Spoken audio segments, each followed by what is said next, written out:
passe aux audiences. Les audiences d'hier soir à 9h07 sur Europe 1. Avec TF1 en tête hier. On vous donne chaque matin les 3 premiers de la soirée. TF1 est en tête grâce à la série Blacklist. Les 2 premiers épisodes inédits ont réuni 3 300 000 téléspectateurs en prime time. En deuxième position, on trouve Alex Hugo, une rediffusion d'un téléfilm avec Samuel Le Bihan sur France 2. 3 200 000 téléspectateurs sur la 2.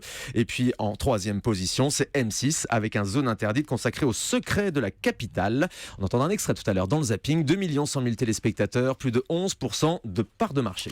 Vous avez les chiffres de la TNT ? Les chiffres de la TNT, alors toujours très peu de monde en ce moment sur la TNT, puisque ça sent encore un petit peu les vacances, ça c'est clair. HD1 est en tête, une fois n'est pas coutume, puisque c'est une des nouvelles chaînes qu'on trouve après la 21, me semble-t-il. HD1, Alice Nevers, le juge est une femme. Chaque semaine, avec cette ancienne série, HD1 est en tête avec 600 000 téléspectateurs, ce qui est donc pas mal du tout. Les prime time ? Les prime time, les access prime time. Ah oui, ouais. donc Access c'est quoi, prime time, quelle c'est heure, ce qui est 19h? avant le prime time. Oui, à partir de 17h30, 18h, ce qu'on appelle le pré-access. Ensuite, il y a effectivement à 19h les access. Vous connaissez ça par cœur désormais. On suit en ce moment le lancement de la 4e saison de la meilleure boulangerie de France à 17h30 sur M6 avec un bon score hier soir. Ça remonte, c'est bon signe pour Norbert Tarrer à 1 200 000 téléspectateurs, plus de 13% d'audience.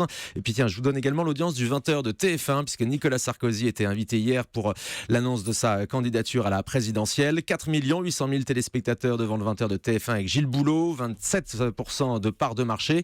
Il n'y a pas d'effet vraiment d'audience sur la venue de Nicolas Sarkozy puisque le JT de TF1 est dans sa moyenne habituelle avec 800 000 téléspectateurs d'écart avec celui de France 2. Voilà pour tous ces chiffres.